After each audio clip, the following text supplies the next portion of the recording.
We're going to go ahead and get started with the next session of the conference. And I am Kyle Hartsfield, and I'm the project specialist / outreach coordinator for the Misargo office, and I will be your facilitator for this section of the conference. Next, we will have Vivian Ozura, and she will be presenting our next presenter. I have a job today, as Tommy Ford would say. In practicing last night, I said, okay, I have 6 pages of research here, and I've got an hour to introduce. I met Mr. Liu right before coming here, and he said, you know, keep it short. And I said, wow, what a great, humble man. I can make this 20 minutes now. But let me introduce you to Rod Liu. He's the founder and executive director of Asian Pacific Partners for Empowerment, Advocacy, and Leadership, which is a national nonprofit organization that was created in 1994. So imagine how much experience this man has. He's contributing author to the 1998 Surgeon General's report. He produced and directed several health educational videos, and in 2009, he received the Lester Breslow Lifetime Achievement Award. So let's give Mr. Rod Liu a round of applause.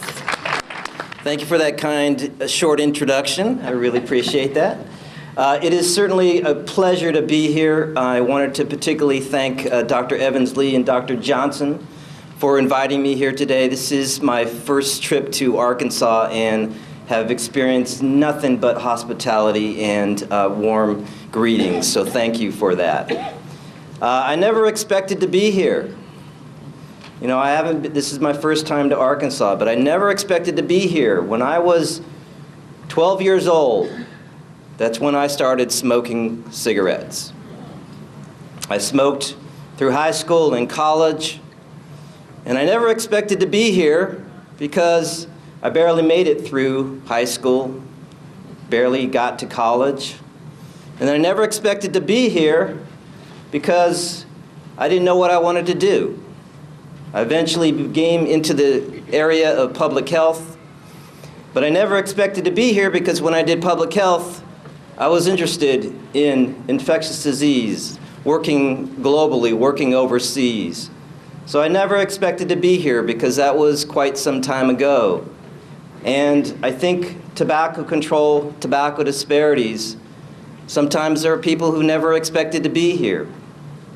And a lot of credit goes to the Clearing the Air Conference, the Misargo, and University of Arkansas at Pine Bluff for 10+ years of incredible work.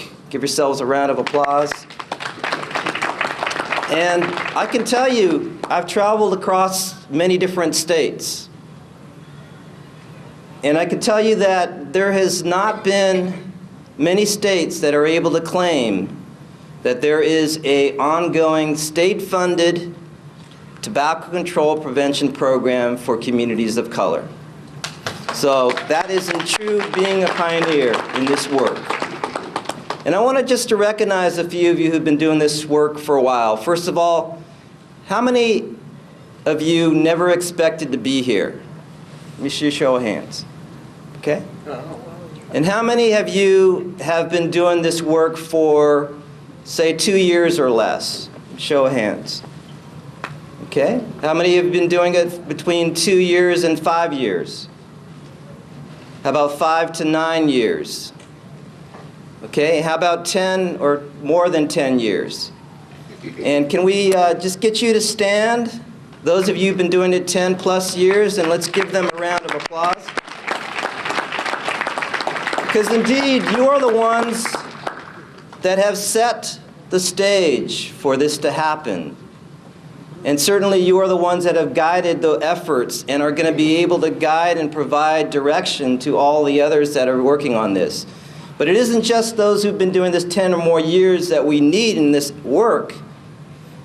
There are those of you who've just been doing it for a couple of years that are so critical to the future of eliminating tobacco disparities. And I ask those of you who've been doing it for longer to please, during this conference, go up to somebody who's new to this field and talk to them. and tell them about, even though how difficult it is, how important this work is, even though you never expected to be here. So I wanted to just talk a little bit about the Asian American, Native Hawaiian, Pacific Islander communities, but I want to start from a different place. A lot of times when we talk about tobacco prevention and control, we talk about prevalence rates. We talk about the harmful effects of tobacco. We talk about policy. But I want to share with you a different history of tobacco and tobacco control. I want to be able to tell a story about how tobacco's impacted our communities, including the Asian American Pacific Islander community, and be able to eventually share the importance of creating a collective voice in this movement that we can all work together and play a part in changing the tobacco disparities issue. And one of the places that I often like to start is recognizing the sacred use of tobacco by Native American communities and the story of tobacco and coyote. And I'm going to bridge this. This is something that was retold by Lawrence Shorty, but I'm going to bridge it to share a little bit about how it came to be. So for those of you who know Native American storytelling, you know that Coyote Trickster is a very integral part in many of the stories that are told and handed down from generation to generation. And as it goes, Trickster Coyote was sitting watching the skies, and he noticed that the clouds were moving from peak to peak. And he said, "Wow, I want to do that." And on a closer look, he realized it wasn't a cloud that was jumping from peak to peak, it was a mountain sheep. And he said, "Wow, I want to be able to do what the mountain sheep is doing to jump from peak to peak." So he watched for a while. He said, "There must be something very special about what it's doing. And I want to do the same thing because I do everything and I control everything. And I want to be able to have that power that the mountain sheep has to be able to jump from peak to peak." But little did Coyote know that it wasn't about the mountain sheep being cool. It wasn't about the mountain sheep having skills. It was about the mountain sheep being true to himself or herself. It was about the mountain sheep having a respect for tobacco and the proper uses of sacred tobacco. But anyway, the coyote didn't know this, so he went to his friend, the red ant. He said, "Red ant, I need you to spy on mountain sheep." Red ant, who'd been around for coyote for a while, said, "Okay, I'll do that for you." So he did.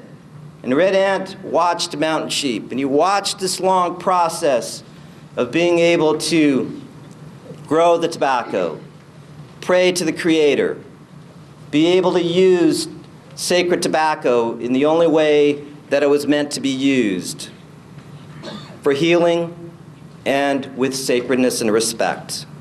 So Red Ant came back to Coyote and told him this. The Coyote was so excited about getting the secret to how tobacco's power came to be that he went as quick as he could to try to get into the fields of mountain sheep without fully listening to the entire process that Red Ant was about to share. And he grabbed that tobacco, and he grabbed the largest tobacco plant and converted it into tobacco and started smoking it. And he felt initially powerful and strong, and he said to mountain sheep, "I want to challenge you to a race. I bet you that I can go faster than you can from peak to peak." So they raced, and at first Coyote had great speed and great endurance, but over time he started coughing and hacking. And soon, as he was jumping from one peak to the other, he fell out of the sky and crashed down to the ground and split into many pieces. Well, usually the story doesn't always end here because Coyote, as we know, lives on forever. But the other animals around said, "We need to do something about this because Coyote is part of our community. Let's call to the Creator and ask what kind of tobacco is needed to bring this coyote back to life." And of course, the healing power of tobacco was able to do that. But the lesson learned here, obviously, is that sacred tobacco has a special purpose and use, and that when it's misused, it can have tremendous impact on Coyote or any of our lives. And that's how the story of tobacco began. And to this day, sacred tobacco is critical for many Native American communities. And I think it's part of that collective story that's important for us to embrace as we tell our own story about tobacco. And that story of tobacco also goes many hundreds of years ago to the growing of tobacco and how tobacco became from sacred tobacco to become commercialized. The great contributions of many from the African American community to grow tobacco and many other communities of color now to grow tobacco under very harsh conditions, but also recognizing the role that tobacco played in the civil rights movement. In the 1940s, workers at the Winston-Salem tobacco plant protested the working conditions in the 1940s, nearly 2 decades before the height of civil rights. And this is something, as always, that we don't necessarily hear in or learn in our textbooks in school. But it's such a critical piece to how our communities have come to be and how we view tobacco control. And then certainly over the years, we recognize the great role that the tobacco industry has played in targeting their products to our communities and specific communities.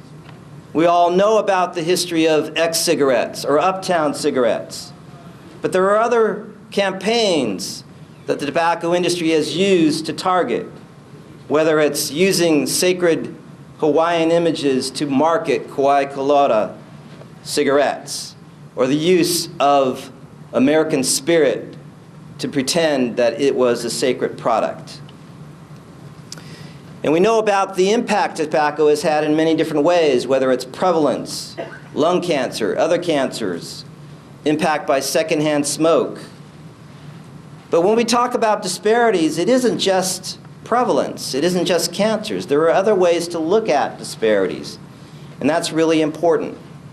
But I want to take a pause here to give you a little bit around the history of the tobacco control movement, to bring us up to date on what has happened and what the movement sees as what needs to take place. This is a diagram that shows the history of cigarette consumption in the United States.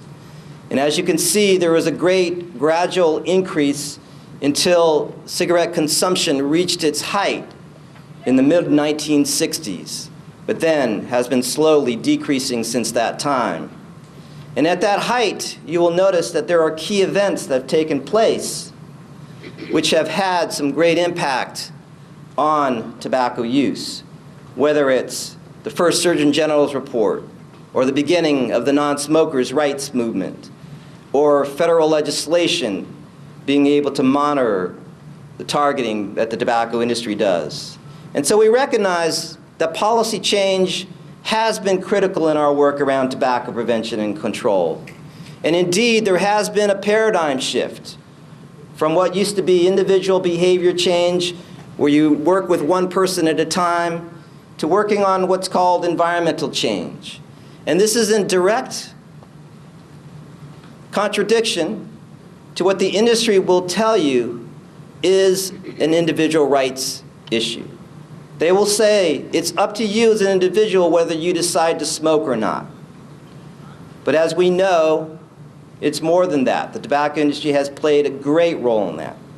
So there's 2 examples of policy change in the tobacco control movement that we know about. One was 1998, the Master Settlement Agreement.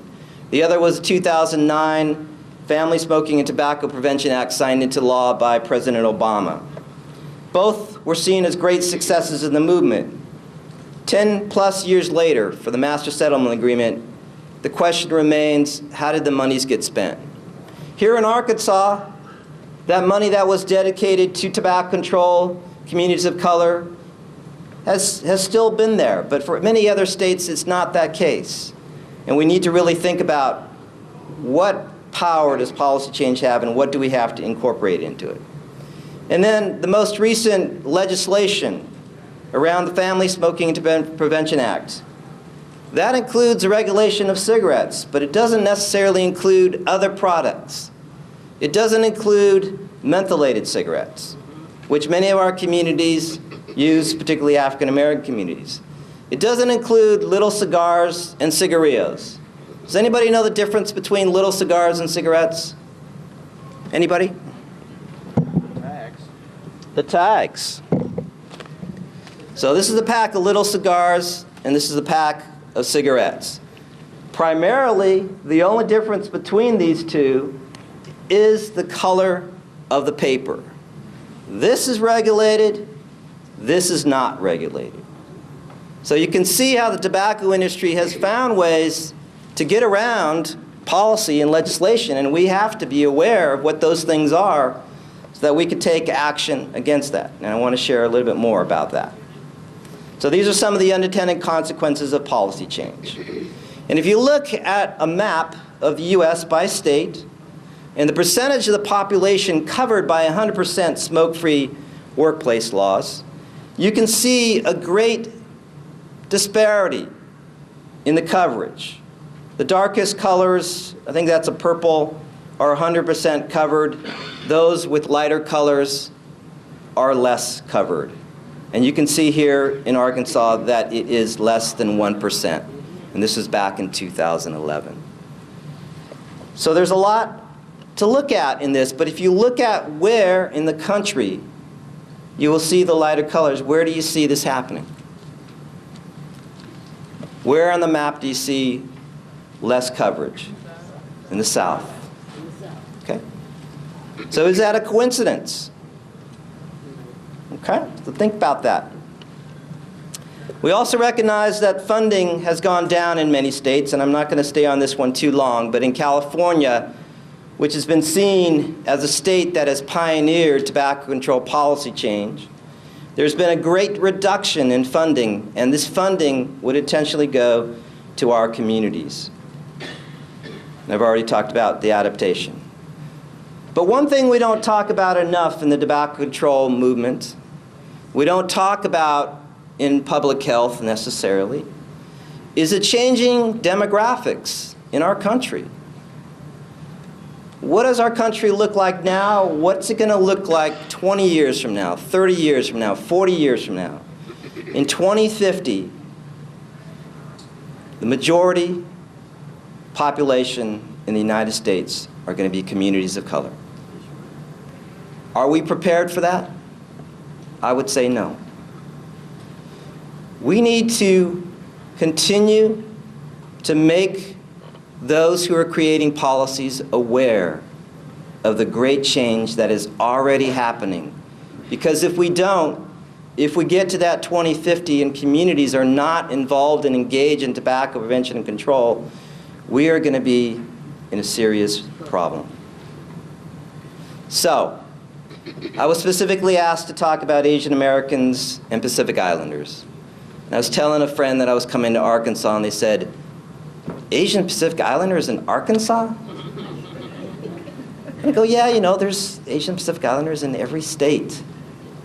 But I think I just want to applaud those who have invited me to speak here, not just to bring me to Arkansas, but to be able to talk about this topic.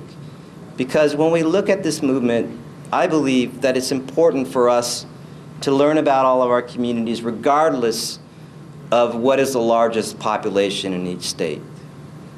That's what equity is about, is being able to find where there are disparities. And I want to share a little bit about Asian Americans, Pacific Islanders. Many of you know that it's a very diverse community, representing more than 50 distinct racial and ethnic groups. But what you may not know is that it brings together two groups that are completely distinct and different. Asian Americans, different from Native Hawaiians and Pacific Islanders. And the Office on Management and Budget has indicated that they should be identified as two separate groups and provided resources as two separate groups. but that's not always been the case. I want to spend a little bit of time talking about Pacific Islanders because I know, as you know, that there is a large Marshallese community in northwestern Arkansas. This is a map of the Pacific Ocean, and it identifies 3 different regions: Micronesia, Melanesia, and Polynesia, representing 3 areas where Pacific Islanders have lived for many, many centuries. The U.S. government, after the end of World War II, created what was known as the Trust Territories in the Pacific. And there are 6 jurisdictions that are included as part of that. This is maybe difficult to see, but 5 of them are included in here in the general region known as Micronesia. And you can see at the top right-hand corner, Marshall Islands is here. And if you look at all of the Pacific Islands and bring them together into one mass, they would barely fit the size of a state like Rhode Island. But they're in a vast ocean that is many, many, many times more vast than the United States. When we look at some of the data, there's a problem. And that problem is the data is not good, but what we have shows that Asian Pacific Islanders have the lowest smoking prevalence. They're the bar in green. But the problem about that is that it brings together many diverse groups and combines Asian American Pacific Islander. When you actually break it down for the Asian American community and by men, there are rates of smoking from anywhere from 30 to 70%. It is lower for Asian American women, but this is a way to identify disparities. We also know that there are high use of mentholated cigarettes, and that there's a high use of those who have severe mental illness. And this is a particular important piece when we talk about the refugee population that is a big part of the Asian American community. We also know from the tobacco industry documents that they were specifically targeting the Asian American community. 1, recognizing the large growth that was happening in our communities. 2, that there were many in our communities that were retailers and they could provide products for them to sell. And 3, that they represented a very tight geographic clustering, which meant they only had to go to a few places to reach the majority of our population. There's a quote from this article that we wrote in the document saying, investigate the possibility of utilizing men and women in targeting youth in advertising strategy, because Asian American women are smoking more as they believe they should enjoy the same freedom as men. This was in a document before the 1985, and then the master settlement happened in 1998. Soon after the settlement happened, which restricted some of the advertising, this campaign happened. This campaign targeting ethnic minority women, including Asian American women, is Find Your Voice. So it is not a coincidence that what they said they were going to do in their documents, they're actually doing. So when we look about the story of tobacco in the Pacific, what is that story? How does tobacco impact the Pacific Islanders? The few studies that exist for communities do show high rates of smoking among men and women, among Native Hawaiians and Pacific Islanders. But we also recognize that it isn't just cigarette smoking, it's use of other tobacco products. And if you get a chance, I have some samples up here. But one in particular works on creating the culture of chewing, because betel nut, which has been chewed traditionally in communities, has been added tobacco to it, and it's become a huge, huge problem. When you look at Marshall Islands, this is what it looks like. You fly into a runway that is no bigger than this room. In fact, it's probably half the size of this room. There are more than 1,000 islands in the Marshall Islands. It's a country that got its independence in 1979. In 1986, they had created a compact agreement. It's a country that has great poverty and disparities and a great dependence on the U.S. government to be able to continue its work. But some things that are also important to recognize beyond just tobacco is that they're also facing an obesity epidemic. This is something that we focused on in here in the United States, right? But if you look at all the countries in the world and you look at the percentage of people in those countries that are overweight, 8 out of the 10 countries that have the highest rates of obesity are in the Pacific Islands. And then a ninth is the United States. So you can see the great impact that this has that ties in directly to tobacco, particularly around those who have diabetes.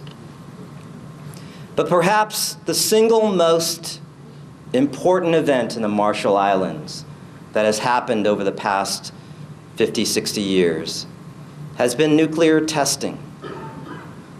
Between the years of 1946 and 1958, there have been 67 nuclear tests that the U.S. has conducted in the Marshall Islands. And this is where those testing take place. You may have heard of the Bikini Atoll. But if you look at that map of where the testing took place, and you look at the lower right, Majuro, where a big part of the population now resides, can you imagine that the impact of the nuclear testing and the waves of the radiation that's fallen, that this country has been greatly impacted by nuclear testing and is still dealing with it today? This is something that has permeated all of Marshall Islands' work and concern. And if you look at the issue of tobacco, there's even a connection there. Those who've been exposed to radiation and are smoking have a much greater chance of getting cancer because of the synergistic effect of the radiation and the cigarette smoke. So you want to talk about disparities. This is disparities. And certainly, the population of the Marshall Islands is probably around 70,000. And many of them have immigrated to the United States, here in Arkansas. Perhaps the population here in Arkansas is now larger than the population in the Marshall Islands. But it doesn't mean that they come here without anything. They come here with their whole story of tobacco. They come here with the whole story of the nuclear testing and how that's impacted their communities. They come here with many gifts, but they come here with many challenges. So we talk about Pacific Islanders and we talk about tobacco control. There hasn't been any special funding for the Pacific Islander until recently. There's been the exclusion of certain countries in the Master Settlement Agreement. And I think the key thing to ask is, are these populations hard to reach? You know, we talk about communities way out there. Those communities are too hard to reach. Or should we be saying those communities are hardly reached? That us, and not just in this room, but the tobacco control movement, public health movement, hasn't done a good enough job to reach those communities that are facing disparities. And I'm not talking just about the Marshallese community, I'm talking about communities of color. Isn't that the picture that we really should be reframing? Instead of, oh, they didn't show up at our coalition meeting, so they must not be interested in participating. But thinking about that they have been hardly reached. I like this sticker because I think it says a lot about the connection with the Pacific Islands around tobacco is not pacifically correct. It's just not on the radar of the tobacco control movement. So, and I'm going to go through this pretty quick. At Appeal, we've been around for 20 years, and we've tried to take a look at the disparities and how we want to make an effort to address disparities, particularly in our community. And there are 3 components that we feel are really important. One is recognizing the stage of readiness of where communities are at and providing resources, technical assistance, programs at that appropriate level, as opposed to at another level. We also recognize that there's the importance of leadership development. And then finally, that there are many different ways of looking at policy change. So let me spend a little bit of time on community leadership, because I think this is a really important piece for many states. One is that there haven't been many leadership programs that provide opportunities for our communities. There's been a historical lack of inclusion of communities of color in the tobacco control movement, and a great need of developing those that will follow along of those of us who've been working for many, many years. This gives a description of the type of approach that we take, where we try to include the historical context of our communities in the discussions, being able to start from where we are as communities of color, and having deep discussions. And those deep discussions may include things like structural racism, structural homophobia, and the ability to move beyond that. We like to be able to move our work towards policy change. We believe in that. We understand that there's limitations of doing policy change. But we recognize that to create true change around the tobacco issue, it isn't enough to do health fairs. It isn't enough to do prevention trainings. We need to change the norms in all of our communities, as well as a larger community, to recognize that tobacco-free communities can be a reality. And how do we do that? I think a core of what we need to do is really how we do the work. So when you talk about equity, it isn't just about we're all going to have equal health outcomes by 2020 or 15, 20 years from now. We could say that, but how do we get there? And I think this is important at the state health level. It's important at the national level, is that there's all this focus on equity, but is there a focus on what really needs to change to get to equity? And I know you can hear a lot about this in the afternoon from Dr. Troutman, but I would want to just share with you that I think what really needs to change is a paradigm shift on how our communities are engaged in this work. The opportunities, not just resources and funding, but the opportunities, being able to see that it isn't about hard-to-reach communities, but hardly ever reached communities, and really thinking of different ways of engaging communities so they can be part of the answer as well as the issues that are brought up. I want to share that in the work that we've done, particularly in Minnesota, where we have a cross-cultural leadership institute for not only Asian American Pacific Islanders, but African Americans, African immigrants, American Indians, Latinos, and LGBT communities. It's one of the few statewide sponsored cross-cultural leadership institutes on tobacco control. That one of the lessons that we've learned, particularly in a state like Minnesota, where the communities of color represent only 10% of the population, is that all communities are needed together to be able to make an inroads into the tobacco issues. And one fellow from that program described this at the end of their experience, where they said, I will no longer only work with my community, but work with peers from other ethnic groups. And this is something beautiful I learned. And I would argue that as you've done here over the past many years, where you've brought in speakers to learn about other communities, that it's really important to really think about how that collaboration can happen so that there is a collective voice in our movement.